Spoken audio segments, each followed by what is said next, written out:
I'm not a cop, but I'm a dispatcher and I usually send them to the creepy stuff. The best was by far when I kept getting 911 calls from a staticky voice. We kept getting a call from the same number all night and couldn't make anything out. It was a cell phone number, so we had no address and we couldn't get any info from the cell company. It was coming in with tower coordinates only. It was just non-stop static, and every once in a while you'd hear a voice saying, "Hello?" It sounded like an older woman, but she'd never say anything except hello. Finally, at around 2 a.m., after 4 hours of calls from this number, we get phase 2 coordinates, meaning we can now see a location the number is plotting to. Not only that, but the woman on the phone can hear us better and we can hear her. Hooray.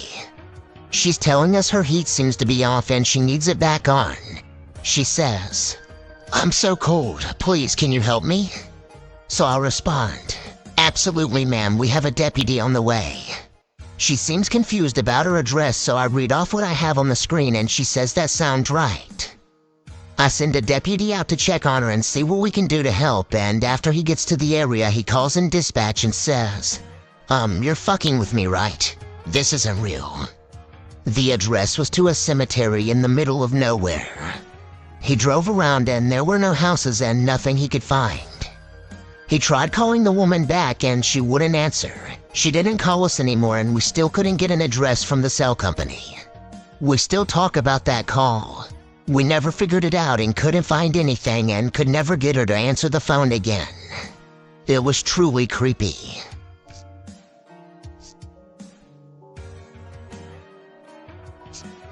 I'm not a cop, but I had a somewhat freaky experience when I was a child involving the police, and I imagine that if I had been the officer, I would be sharing the experience from my eyes. My parents divorced when I was really young, and when I was about 8 years old, my mother had reunited with a guy she knew from her high school days 15 or so years earlier. We had dinner with him a few times at his house, and as far as I could tell, he seemed totally ordinary. I can't remember what he did for work, but he came from an affluent family, lived alone in the house he inherited from his parents, was very well-mannered, and he treated us both well. At the time, my mother and I lived in a third-story apartment. Anyway, one night my mother and I are arriving home late after visiting family, and there were 2 police officers inside the building just waiting just outside our apartment door. They told us they were responding to a call from a neighbor who, having heard a noise from outside, stuck their head out the window and reported to have thought to have seen for a split second a pair of feet sliding in through one of our apartment windows along the same wall. My mom opened the door for them to go in and search the apartment while we waited just outside the entrance. I remember just standing there at the doorway while holding my mom's hand while we watched both officers cross in and out of view as they entered and exited each room, holding their flashlights up by their heads in one hand and the other hand on their holsters and repeatedly asking if anyone is there and to come out. After what felt like an eternity, nothing. Finally, the police determined our apartment was empty. With their search ending in the living room at the end of a long hall to the entrance, they put away their flashlights and told us it was safe to enter. As we entered and started walking down the hall towards them, we're a few feet away from the living room entrance, when one of the police jolts reaches for his gun and yells at us to get out. All I remember at this point is my mother grabbing me while the cops were screaming orders at someone and a bunch of commotion. It turns out that this friend of my mother was in the apartment after all and had hidden himself by standing in the narrow space behind a decorative room divider. It was a freestanding carved wooden divider that was perforated with patterns of small holes.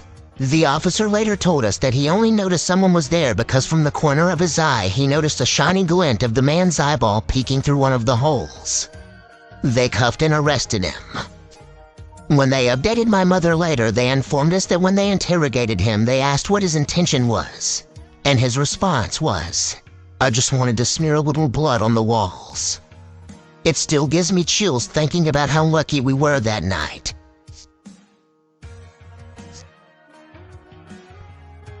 I'm not a police officer, however, both of my parents are. My mother has a tendency to get a lot of freakish calls. A little bit of backstory to this story. My mom worked in a small town whose mayor lived with his wife, children, and mother-in-law in a house in the center of town.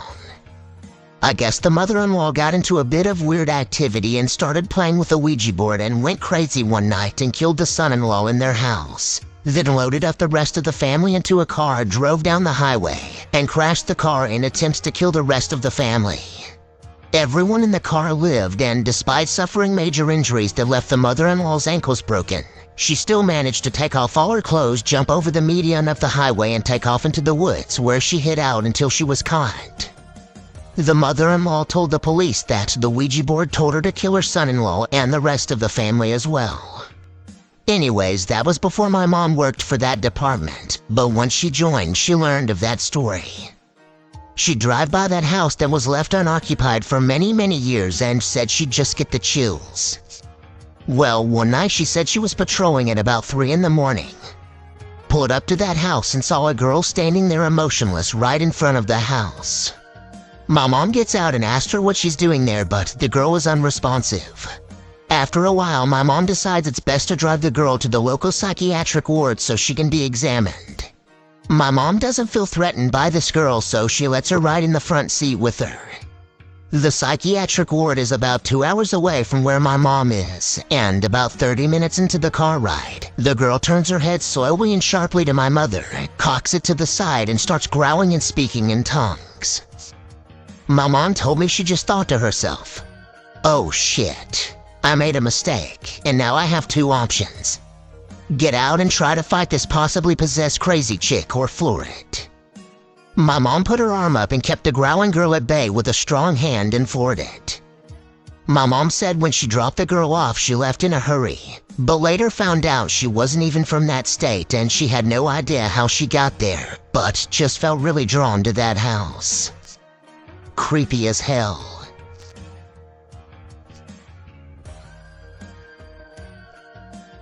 Not a cop, but an EMT. The creepiest call I've ever been on was one at about 3 a.m. Earlier in the night, a call went out for a 20-M traumatic cardiac arrest. The kid was in a drive-by shooting and died shortly after, dead by the time he got to the hospital. Now, I didn't go on that call. Some coworkers did. But a few hours after that call, we get a call from the hospital that the kid was brought to, and they tell us we need to go pick up his mother from the nursing home so she can come down and identify the body and they can break the news to her. I already had a pit in my stomach before we even got into the truck, but on the drive there it had a very unsettling ambience. And at that time in the night, the roads are very quiet and my partner and I were also very quiet. We got to the nursing home and we explained the situation to one of the aides quietly and went up to the mother's room.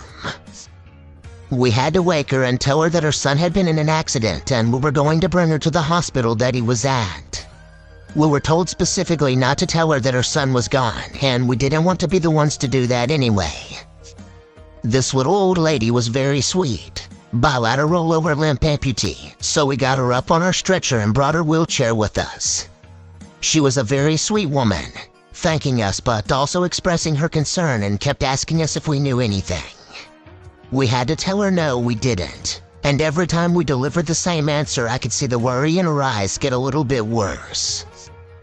The drive over to the hospital was only about 20 minutes, but it felt like forever. I sat in the back with her. It was the same unsettling ambience, but this time with an old lady questioning over and over if her son was okay. And me saying over and over that we would all find that out at the hospital, but I sure hoped he was. I could tell she knew something was wrong.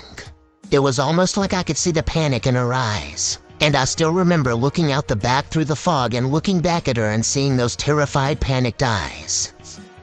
When we got to the hospital, all of the staff were very accommodating to her as soon as we walked in. Rushed to open the door before we even type in the code. Rushed to get her a wheelchair. Very cautious with their words. I could see her gripping onto the arms of the wheelchair really tightly after we transferred her over. And that look of panic just getting worse as more people came to her with coddling tones. One of the ER physicians came out and kindly told her they were going to go into a more private room so they could talk.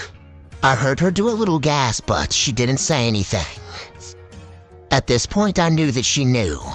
He brought her into the family room and my partner and I went into the EMS room, which was directly across from it. Maybe 10 seconds after we close the door, we hear her screaming no over and over through her sobs. I can't even accurately describe how devastating her sobbing was. It was guttural and pleading, and she was gasping between them. I cried too until we absolutely had to leave. But I remember when we did leave, the door to the family room was open and I caught a glance at her face, red and puffy and in agony. Still one of the most vivid memories I have today.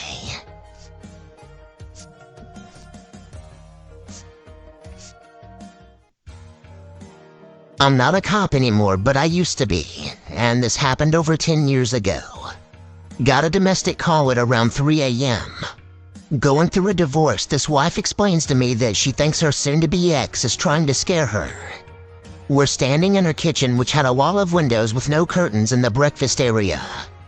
It's probably worth mentioning this house was over 100 years old, but very nice. You know the type. I'm noticing a lot of toys all over the floor around us. Dolls, those little kids scooting bikes, stuff like that.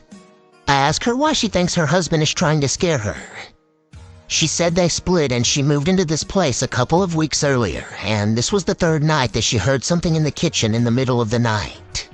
This house had a second-story master bedroom, and she went on to explain that all the toys that were currently around me were not out when she went to bed. I'm not religious in the least bit and don't really believe in much of anything, but the second she said that, I got really creeped out. To realize that we were not only standing at ground zero, but literally anything or anyone outside the curtainless windows could see every move we made. She would hear noises for a few minutes and would come downstairs to find nothing but toys from the box she kept in the kitchen area all over the place.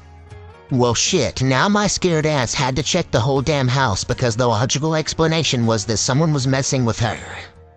All windows and doors locked, nothing out of place. Nothing out of the ordinary around the yard either.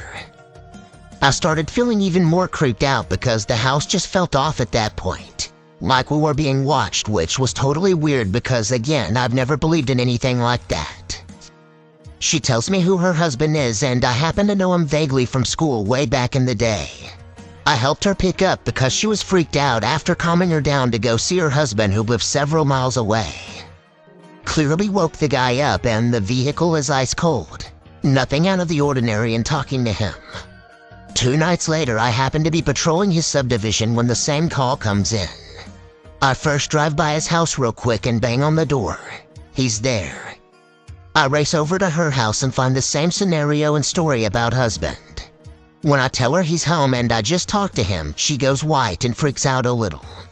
She said she didn't want to believe that something or someone was in her house. I had to clear the damn house again with her holding on to me like we're in a crappy horror film. And again, find nothing. Ever had to find the courage to pull open a 100-year-old door to the attic of some spooky old house, waiting for goddamn Jason Voorhees to jump out at you. She's done at this point. Gets a kid, packs a bag, and rolls to her mom's. She moved out a day later when the sun came up. Never figured out what happened and no issues where she moved. Funny enough, I have some good friends that live there now and they've never experienced anything like that. And I've been there several times without feeling whatever I felt those 2 nights.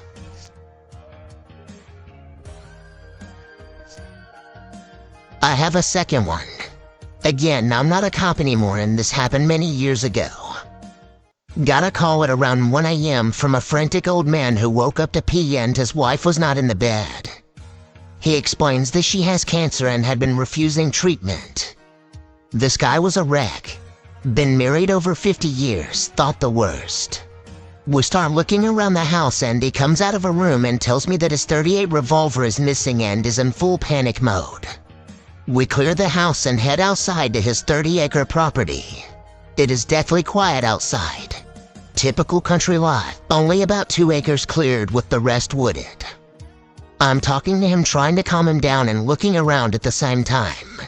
With the moonlight, I could begin to make out the shadow of what looked like a woman in a nightgown at the entry to the woods. She was just standing there, not moving, but I couldn't tell what she was doing other than watching us. He was positioned so that his back was facing her right about the time a gunshot rang out, and in the flash saw the outline of her face. I don't know why, but it was just so creepy. I couldn't really make out what she looked like, but the flash of illumination in that shadow was eerie. In an instant, I saw the shadow fall. The look on his face when he realized what that meant was one of a heart literally breaking, and he fell to the ground and began sobbing. I raced over to where she fell and found her dead. After realizing there was nothing I could do but go back and try and comfort him, that's what I did. Never got the whole story of how bad the cancer was. Can only guess she didn't want to do it in their family home. God, I have so many terrible stories like this. I'm so glad I got out of that profession.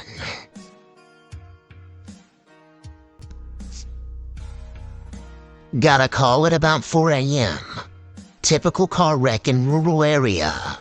Respond and find car hit light pole and no one around. Figure it's a drunk and start walking around the area trying to find where he's hiding.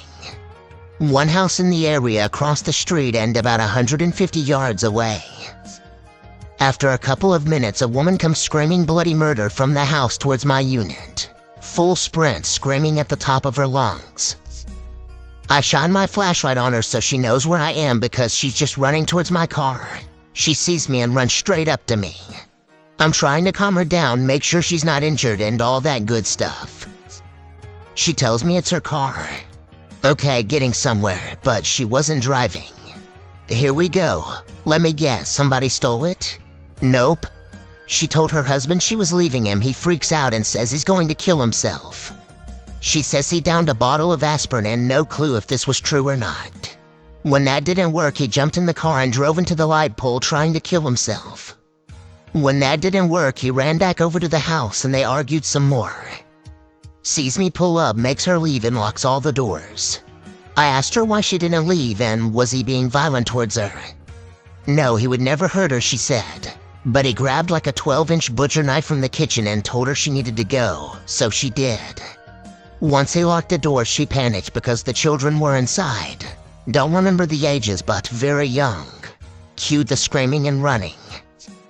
I look over to the house and began to see the interior lights going off one by one. Well, shit. I hurry up and jump in my car and drive over. Fellow cop pulls up. Quickly fill him in. Armed suicidal male with kids inside. House is dead quiet. We began stalking around in the darkness trying to peek in windows to assess the situation. As we get to the back door, we hear a noise and my buddy swings his light up and we see him in the backyard behind us. Freaking guy was outside the entire time watching us. He's sitting on his feet, half sitting up is the best way I can describe it. Tats all over him, no shirt on with jeans. His head is cocked to the side and he's just staring at us with that giant-ass knife in his hand and not saying a word. We both draw but keep our guns by our sides. He's about 20 feet away. Start talking to him but no response. Then all of a sudden, without saying a word, he begins cutting. I mean full on, slicing his forearms and chest. Then he begins screaming and crying. We're telling him to stop, just talk to us, you're not in trouble, we'll get you help. He says he deserves to die. Well, I'm not killing him and my buddy's not either. He switched hands and started slicing the other forearm. Just deep, terrible cuts and he won't stop. He starts slicing his thighs, chest, and even his neck a little. We already called for the ambulance. He finally stood up and was begging for us to kill him. We kind of danced around a little while not allowing him to position himself to become a threat to us. Yes, I know about the reactionary gap and I wasn't worried about it. He was losing blood and getting weak, so we basically decided to wait him out. He cut a few more times and he walked around a bit and then just fell down. We pounced and got the knife away and the ambulance showed up. Got him to ER. Docs advised it took 250 stitches to patch him up. No charges and we got him referred for some help. The kids were unharmed, by the way. He sent her away because he wanted to die and didn't want her to see it. No shit, I pulled that guy over about 3 months later on a random traffic stop. And when he saw me, he just burst into tears and gave me a big old hug. Wife and kids were in the car and they were making it one day at a time. Said he got some help and was in a dark place that night. Ever been thanked for not shooting someone? Yep. It's just as weird as it sounds.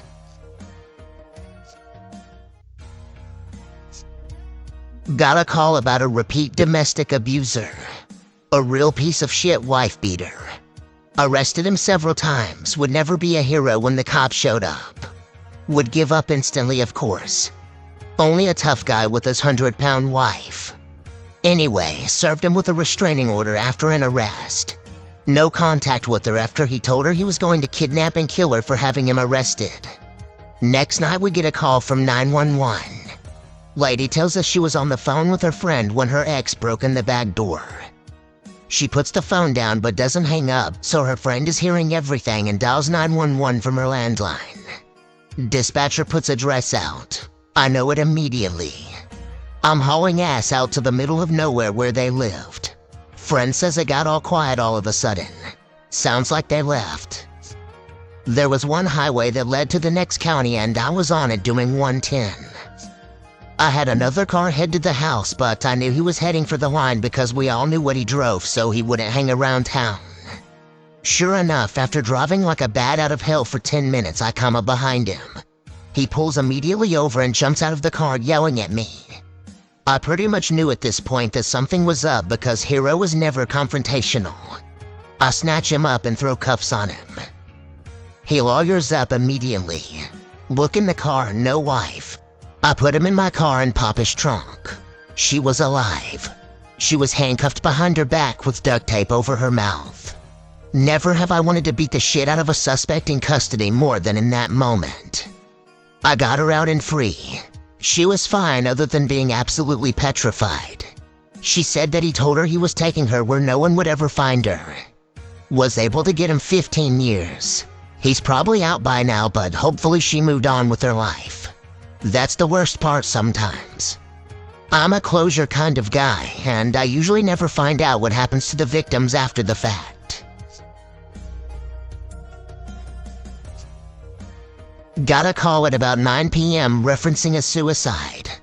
Nice little neighborhood, starter homes. Arrived to find a young 20-something-year-old wife with a month-old baby crying uncontrollably in the driveway.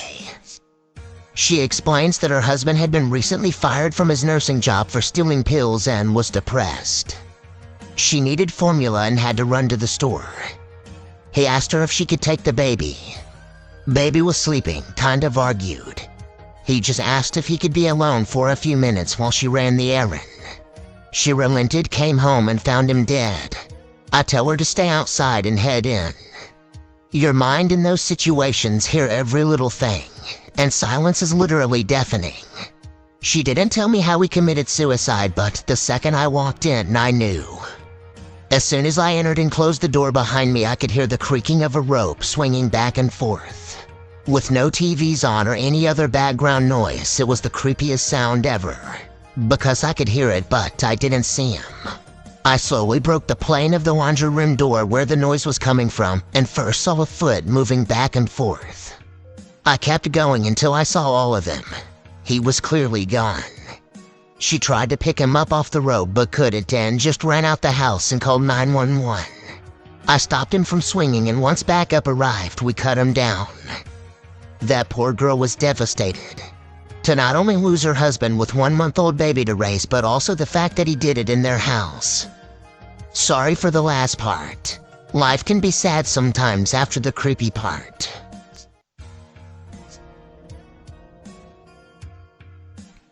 Not me, but my husband responded to a call of a dead body in a retirement community. There are flies all over the inside of the windows and he can smell the body from the outside. Goes in and finds the lady sitting in a full bathtub.